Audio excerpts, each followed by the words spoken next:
여러분 안녕하십니까? 글로벌 인사이트 최대환입니다. 한 주간의 글로벌 이슈를 몰아보는 주간 글로벌 인사이트 9월 셋째 주 글로벌 열쇠말입니다. 지금 만나보시죠.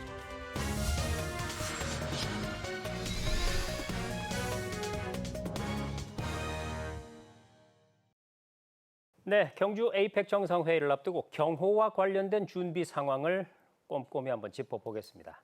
또 말씀 주실 분으로 한국군사문제연구원의 김열수 안보전략실장 나와 계십니다. 어서 오십시오. 네, 안녕하세요. 네, 경주 에이펙 준비지원단의 발표에 따르면 정상회의가 열리는 10월 31일부터 11월 1일까지 이 보문단지로 들어가는 모든 진입로가 전면 차단이 되고 또 6회 공군이 입체적인 경호 작전을 펼친다고 하는데 전체적으로 어떤 경호가 펼쳐지는지 한번 그림을 그려주실까요? 예, 에이펙 정상회의는 경주에 있는 보문단지 화백 컨벤션 센터에서 열리거든요. 네. 그러니까 보문단지 내에 컨벤션 센터가 있어요. 거기에 이제 정상급들이 묵을 수 있는 호텔이 한 13개 정도가 있거든요. 그러니까 우리가 흔히 뭐 많이 갔다 와 보셨겠지만 힐튼 호텔이라든지 K 호텔이라든지 그런 것들이 있습니다. 그래서 이제 사실상 거기서 숙식을 이제 제공을 받고 그리고 회의장까지 오고 가고 그래야 되잖아요.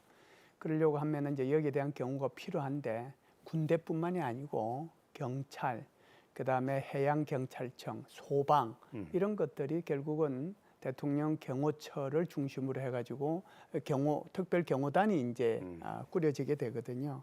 그렇게 해서 이게 행사에 안전을 기하고 또 안전을 기하기 위해서 사전에 이제 문제점이 있는가를 파악하기도 하고 또 행사 당일날 아무런 안전에 문제가 없도록 그런 준비를 지금 해 나가고 있는 것이죠. 네, 거의 대한민국 내에서 이 안전, 경호 이런 걸 업무로 삼는 거의 모든 기관이 다 힘을 합쳐서 그렇죠. 네, 준비를 하는군요. 자, 그런데 한 가지 특이한 점이요.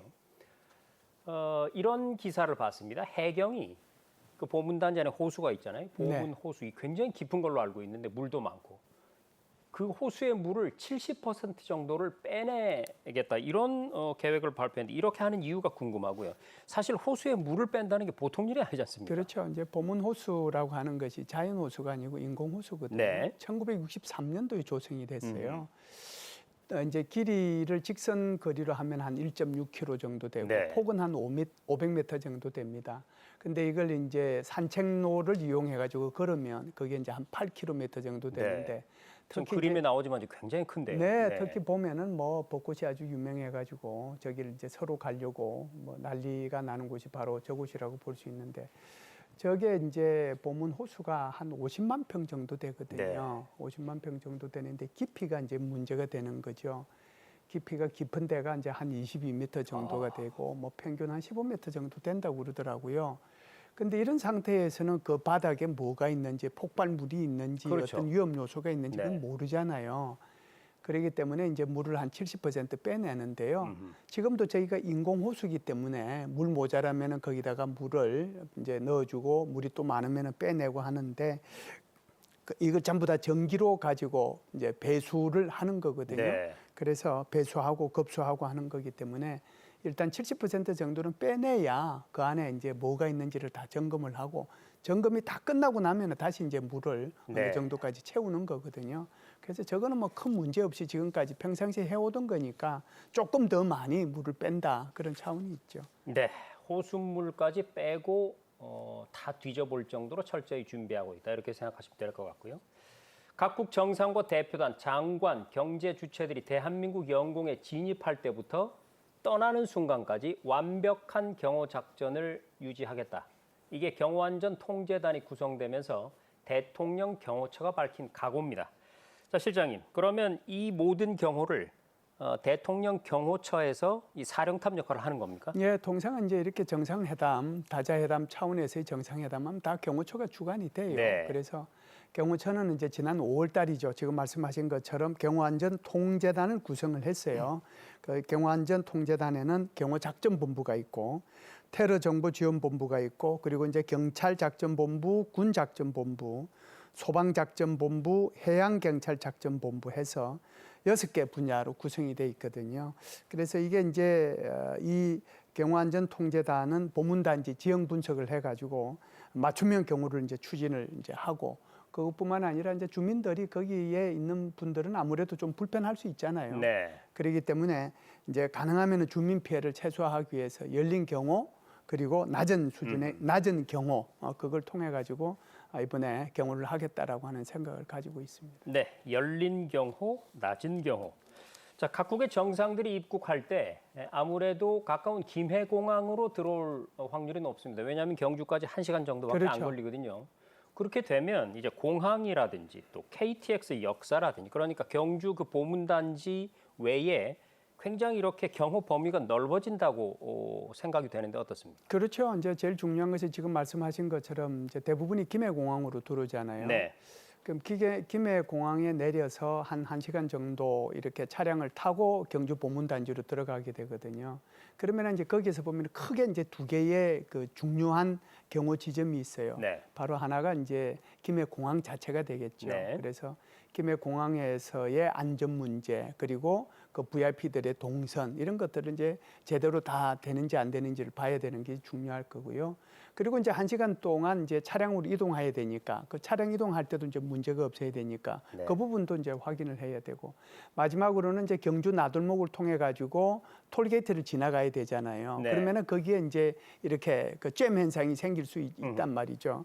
그래서 그런 데 대해서 이상 없이 이제 통과가 될 수 있도록 그래서 이런 부분들은 이미 우리 지금 국무총리가 얼마 전에 가가지고 일일이 다 확인을 하고 심지어 그 이 경주 나들목 같은 데에서는 그 부분이 어떻게 돼 있는지 제대로 이게 경우가 될 수 있는지 그런 것들은 드론 영상을 통해서 다 확인을 했습니다. 그래서 사실상 제일 중요한 것은 이제 이런 것들을 확인만 해야 되는 것이 아니고 이제 훈련해야 되는 거거든요.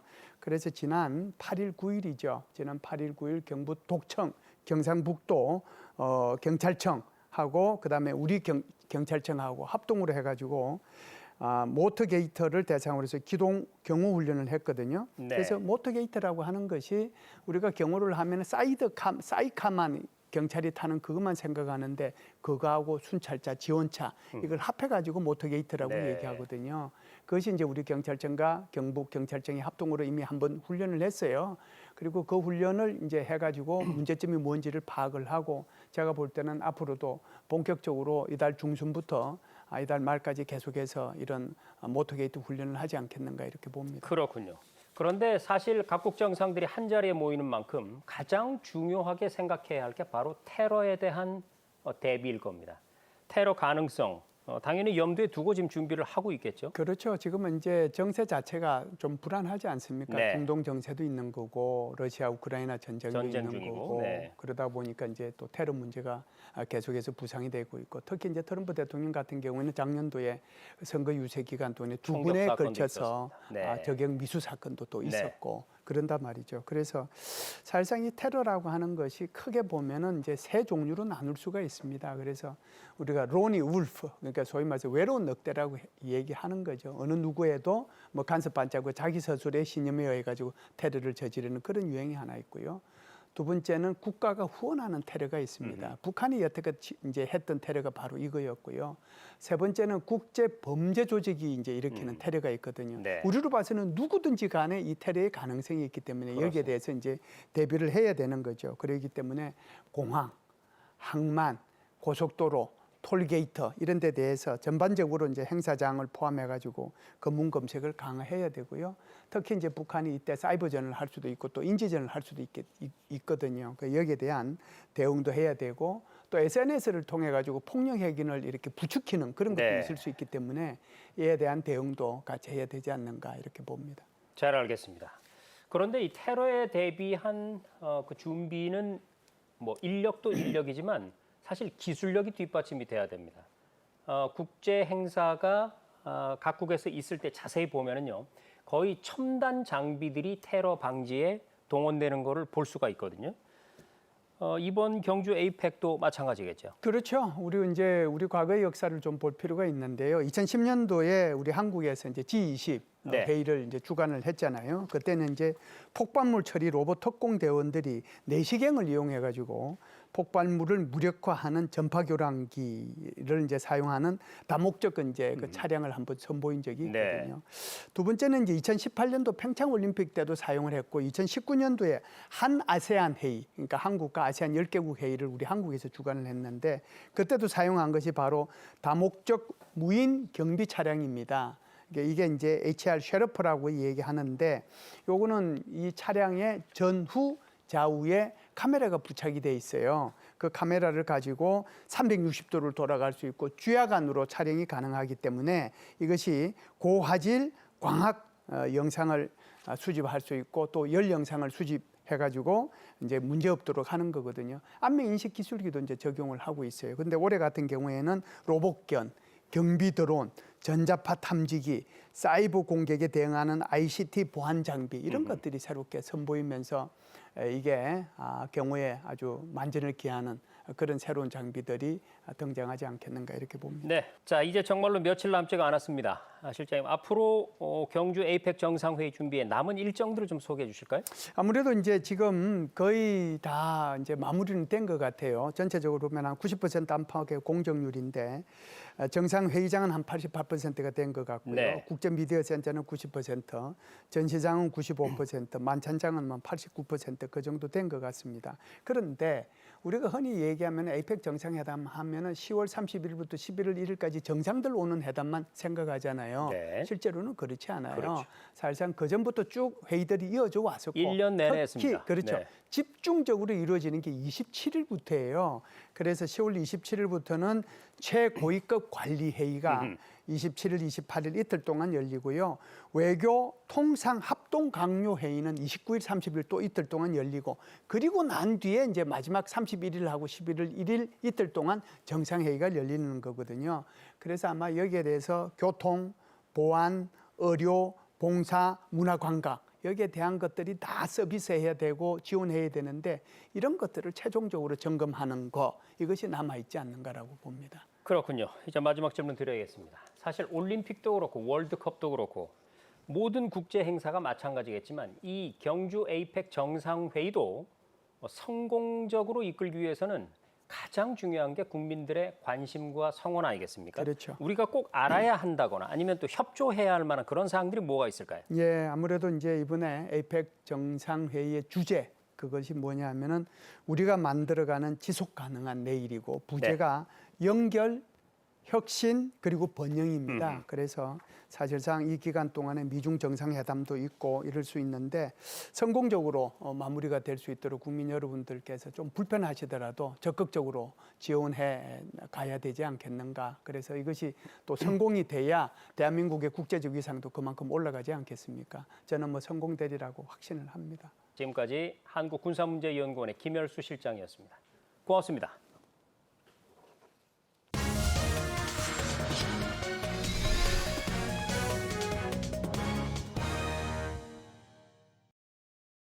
네, 러시아가 우크라이나를 침공한 지 벌써 3년 반.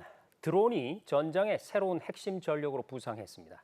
한국국가전략연구원의 김대영 군사전문연구위원과 얘기를 나눕니다. 위원님 어서 오십시오. 안녕하십니까. 네, 러시아의 우크라이나에 대한 공습 강도가 날로 높아지고 있습니다. 최근에는 폴란드와 루마니아 영공까지 드론이 침범하면서 그 긴장이 지금 유럽 전역으로 번지는 모양새네요.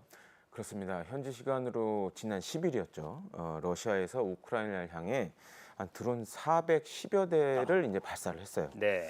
근데 이 가운데 한 19대가 이 폴란드 국경을 넘어서 이제 폴란드 국경을 비행하기도 하고 일부는 떨어지기도 했습니다. 네.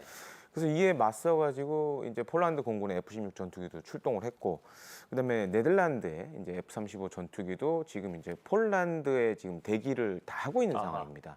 그러니까 우크라이나전이 발발하면서 이 러시아가 사실 이번이 처음은 아닙니다. 네. 그 전에도 이런 드론들이 몇 번 떨어졌던 사고가 있었어요. 그래서 나토 차원에서 이걸 대응한다는 명목으로 지금 나토 회원국들의 공군 전력이나 이제 지대공 미사일, 주로 이제 지상에서 공중의 목표물을 타격하는 이런 체계들이 지금 전개를 하고 있는 상황이었어요.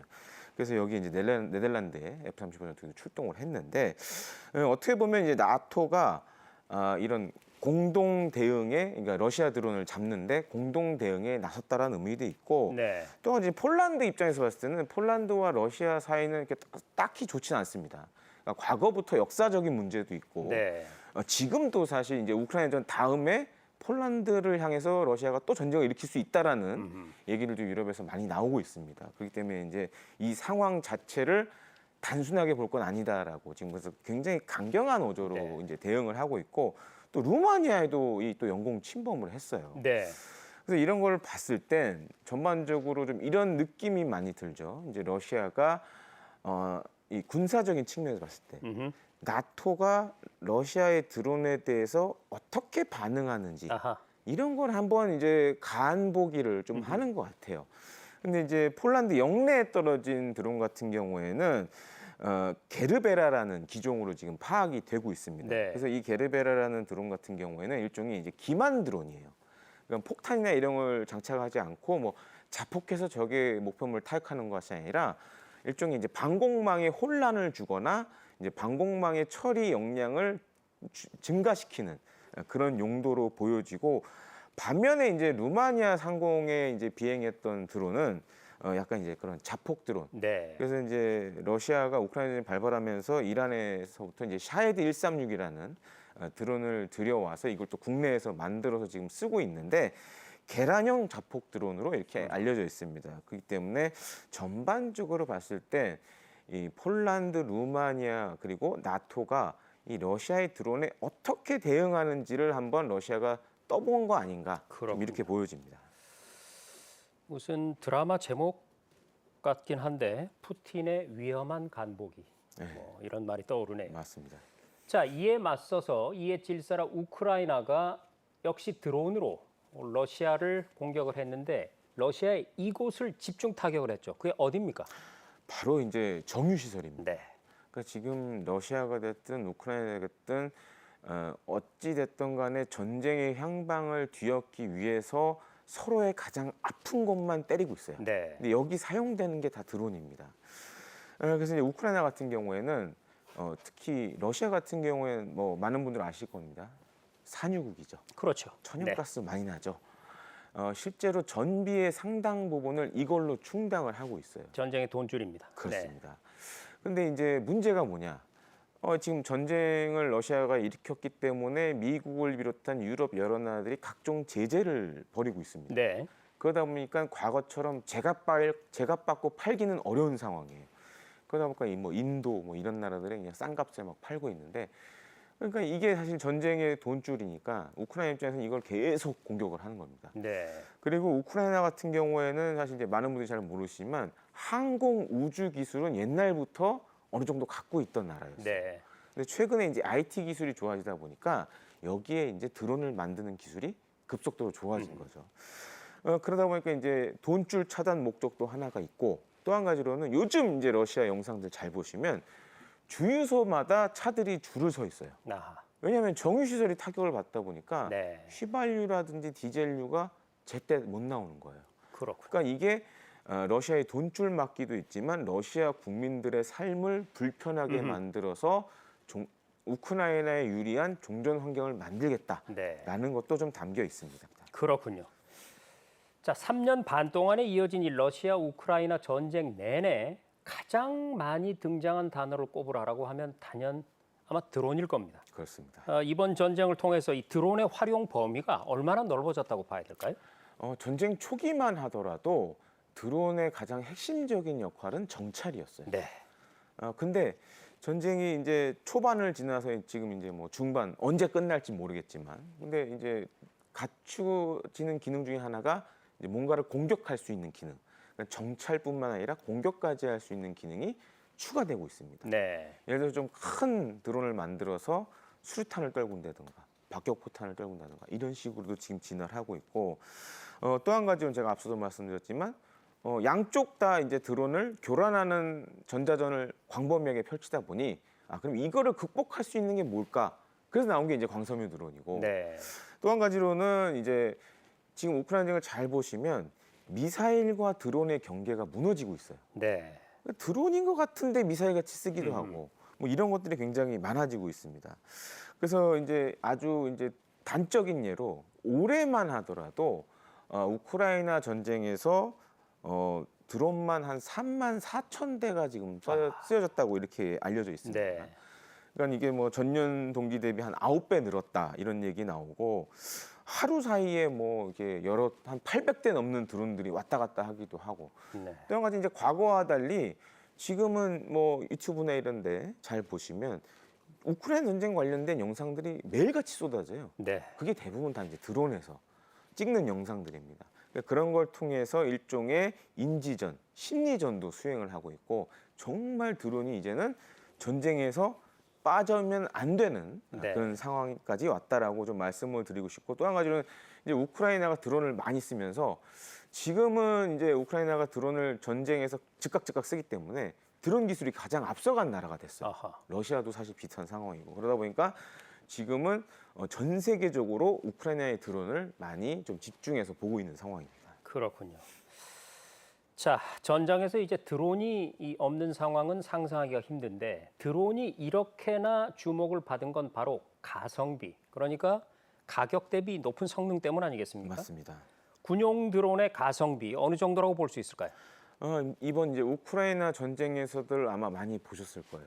그러니까 이런 사실 드론은 뭐 제작하는 비용이 많이 들지가 그렇죠. 않습니다. 네. 그러니까 전쟁 초창기 같은 경우에는 이제 중국산 드론을 많이 썼어요. 네. 뭐 방송용으로 쓰는 뭐 업체에 드론을 이제 많이 쓰다가 지금은 이제 3D 프린터라든가 그리고 이제 부품을 구해서 자체적으로 용도에 맞게 만드는 경우도 많아졌습니다. 그러다 보니까 이제 뭐 수류탄을 달던가 박격폭탄을 달아서 러시아군의 전차를 이제 공격을 하는 거예요. 근데 네. 러시아군의 전차 같은 경우에도 뭐 싼 거는 몇십억부터 비싼 거는 몇백억까지 하는데 이 드론은 제작 비용이 뭐 우리 하나로 계산했을 때 뭐 몇백만 원 정도면 돼요. 그러니까요. 하나 만드는데. 네. 근데 요거 하나로 이 수십억, 수백억 전차를 파괴를 시키니까 이게 어떻게 계산을 해보면 가성비가 안 맞는 거죠. 네. 드론은 가성비가 월등하고 전차는 오히려 가성비가 떨어지는 그렇죠. 그런 상황이 지금 오고 있습니다. 그러다 보니까 전 세계적으로도 계속 드론을 지금 만들 수밖에 없는 상황이고 지금 영상에 나오지만 이렇게 드론에 의해서 정말 쪽집게식으로 지금 타격을 하고 있어요. 그러게요. 이제 이렇게 공격을 당하다 보면 어떤 문제가 생기느냐? 전선에 있는 병사들은 무섭죠. 네. 하늘의 소리만 나도 민감하게 반응할 수밖에 없고 어떻게 보면 드론이 폭탄을 달지는 않았지만 드론이 날아다니는 것만으로도 이 어떻게 보면 이 전쟁의 기세를 누르는 역할까지 지금 하고 있는 거예요. 네. 그래서 그런 측면에서 이제는 드론을 빼놓고 전쟁을 얘기하기는 어려운 상황이 됐다라고 그렇습니다. 말씀을 드리고 싶습니다. 소리 없이 날아와서 총을 쏘아대고 폭탄을 터뜨리는 드론. 전장에 있는 군사들은 얼마나 무서울까요? 그런데 이 정도면 이제 단순히 가격 대비 성능이 우수하다 이 정도가 아니라 전쟁의 판 자체를 바꾸는 게임 체인저다. 이렇게도 얘기할 수 있을 텐데 지금 군용 드론의 성능 어느 수준까지 발전을 한 겁니까? 지금 잘 보시면 드론도 크기가 다양합니다. 네. 큰 거는 사실 어떤 항공기만한 것도 있고 작은 거는 그야말로 이제 손바닥 크기만한 것도 네. 있고 심지어는 이 곤충 크기 정도 되는 아주 작은 드론들도 나오고 있어요. 그러다 보니까 이런 드론들이 이제 대세가 되는데 그동안 드론은 한 가지 문제가 있었습니다. 사람이 조종을 해줘야 됐어요. 네. 근데 요즘 잘 보시면 떠오르는 기술이 하나가 있죠. 인공지능. 음. 그러다 보니까 이제는 특히 이제 인공지능 기술이 발전되면서 사람이 조종해야 되는 비중이 점점 줄어들고 있죠. 그리고 이제 큰 드론 같은 경우에는 뭐 우리나라에도 주한미군에 이제 간혹 배치되는 지금 영상에 나오는 MQ-9 리퍼 같은 것들도 있습니다. 보통 이제 MQ-9 리퍼 같은 경우에는 공중의 암살자라는 별칭 네. 혹은 이제 뭐 공중의 킬러 이런 얘기 많이 나오는데 미국이 이제 과거 테러와의 전쟁했을 때 이 테러 지도자들 주로 이 MQ-9 리퍼를 이용해서 많이 암살을 했습니다. 그리고 또 한 가지로 이제 리퍼 같은 경우에는 장시간 고고도 작전이 가능해요. 네. 그러니까 어떤 특정 인물이나 표적을 제거할 때 사실은 우리도 형사들이 범인 잡을 때 막 잠복하고 있죠. 네. 똑같습니다. 그러니까 장시간 채공하면서 그 사람이 움직이는 걸 면밀히 감시하다가 이때쯤 공격을 해야겠다. 그러면 결심을 하면 바로 수행을 할 수 있게끔 장시간 비행이 가능하고 또 무장도 장착을 하고 있어요.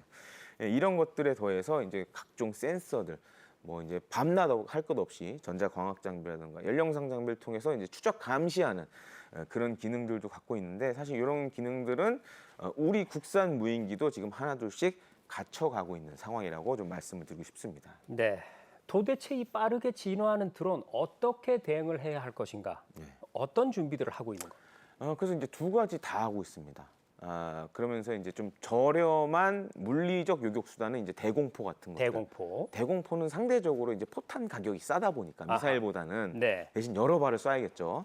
이런 것도 하고 있고 또 한 가지로는 최근에 이제 유럽의 몇몇 업체들은 드론만 잡는 싼 미사일들을 지금 내놓고 있어요. 드론 전용 미사일. 예. 네. 그런 것들도 지금 내놓고 있고 또 한 가지 이제 소프트킬 제가 이제 전자적 제밍 방식을 말씀드렸는데 이런 장비들도 지금 많이 나오고 있고 또 한 가지 이제 이것도 주목을 하셔야 됩니다. 우리가 이제 스타크래프트 게임 이제 하시는 분들 아시겠지만 EMP라는 거 있죠. EMP. 그래서 EMP 기능을 이제 적용을 해서 보통 이제 하이 파워 마이크로 웨이브라고 그러는데 이 레이더 같은 걸 이용해서 그걸 쏩니다. 그래서 군집으로 날라온 드론을 한꺼번에 요격하는 것들도 지금은 이제 많이 나오고 있습니다. 네.